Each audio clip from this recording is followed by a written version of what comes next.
Here's a demonstration question. Please show us 2 or 3 of those unique two-handed runs of yours, specifically what notes are played by each hand, etc. Also, do you come up with such runs, and how do you come up with such runs, and how do you practice them? Do you use each one only over certain chords or progressions? Oh, I see. Lewis in New York City. Yeah, okay, Lewis, thank you for writing in. Lewis from New York City. So I'm going to read that again. I think probably I'm going to ask Richie and Carlitos about this too. Please show us 2 or 3 of those unique two-handed runs of yours. Specifically, what notes are played by each hand, etc. Also, how do you come up with such runs? It's the second question. And how do you practice them? It's the third question.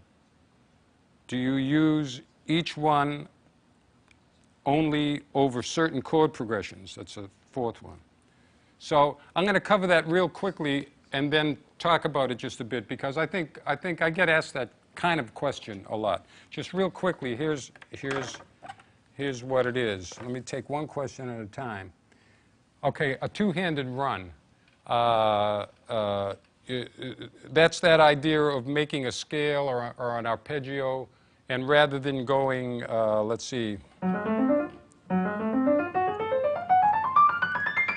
rather than do that, I do like this. Yeah. You can go backwards too. So you learn how to play a scale with 2 hands. Any scale, like C, there's a C major scale. Like that.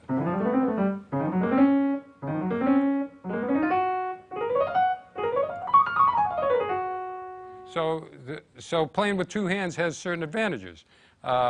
You know, so how do you come up with them? Well, they're just whatever scale you can envision, you can break up into a 2-hand pattern. There's that one. Comes from a diminished scale, that one. Let me show you. Now, I'm not up, I'm going too far into scales. That's a whole other thing. You know, that's another subject I'm going to cover. Write that one down for me, Dan, which is the common names of scales. Let me take a diversion. Do you mind? Guys, tell me if I'm boring you online. Just write in. Scales, all right? There's only scales. Here's the scales I want to talk about. The agreed upon named scales. Yesterday we talked about just making up a scale, right? You remember? Just put some notes together, you make a scale.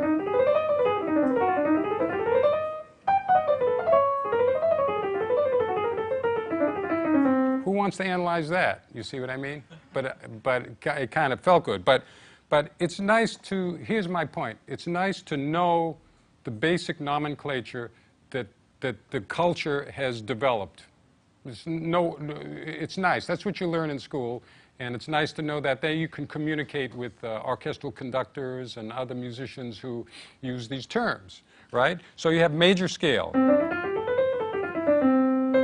Major scale. Let's go through them real quickly. Then you have 2 different minor scales. You have this one.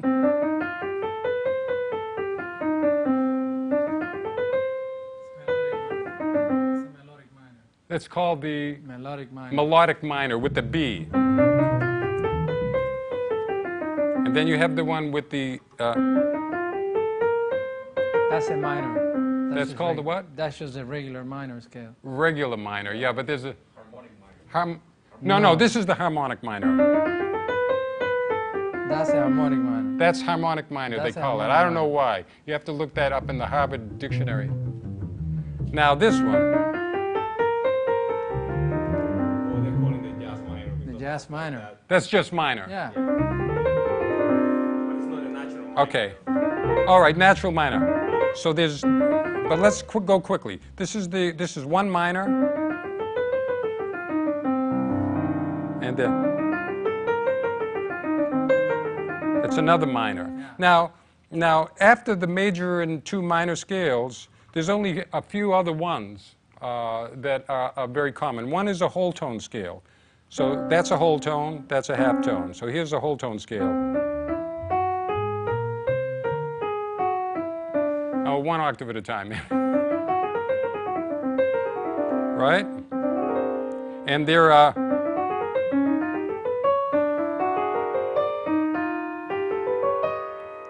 three whole tone scales. There's 12 major scales, and then there's 12 minor scales, but there's only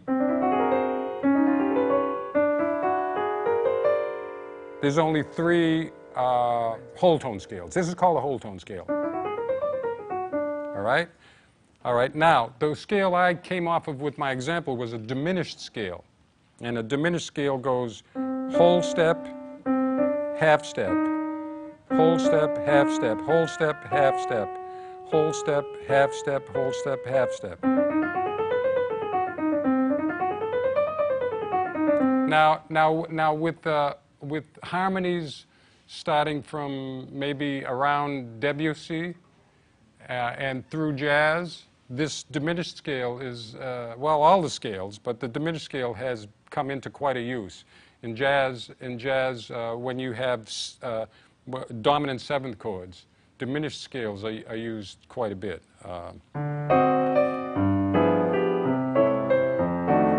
Right? So this is a diminished scale.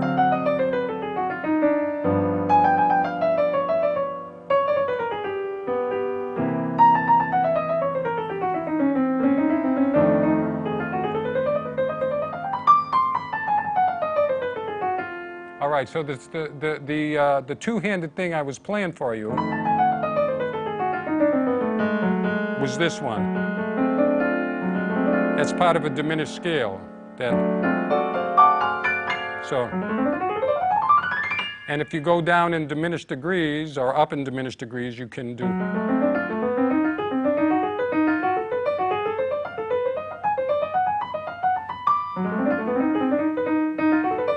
See?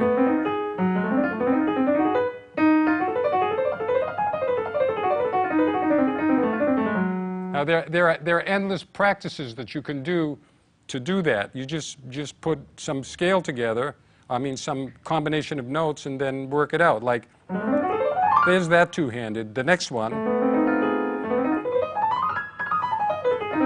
takes a little, and then the next one is,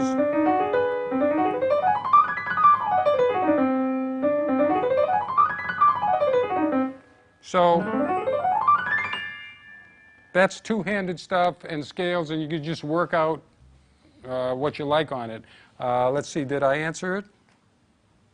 Where'd we come from? I get off on a tangent here. You have to help me keep track of this, Mark. This was Lewis, New York.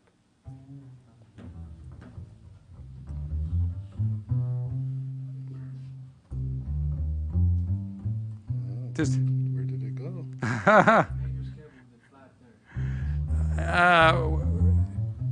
You can find it where it is. Okay. 2 or 3 of the unique two-handed runs. All right. Specifically, which notes are played. How do you come up with such runs? How do you practice them? Well, you practice them like you practice anything else, slowly and enough times over to know them. And do you use over certain chord progressions? Over certain chord progressions is your whole choice. You can use whatever combination of notes you want on top of whatever chord progression you want. Just start out that way. I just use my ear and this one or that one, either one. And you were going to ask the band about that as well? Nah, I don't need okay. that. I was. So what was I going to ask, though? The runs that we do. Sure. Huh? The kind of runs that we'll come out with. I thought I was going to ask you about practice. Okay. No. That's Was it a about good one. practice? It doesn't matter. I thought it was about two-handed runs. thought And I was Right, confused. it's about two-handed runs. Two-handed runs. Well, do you have two-handed runs on the bass? Well, No. No. Okay. Well, that one's flown the coop. That one flew the coop. All right.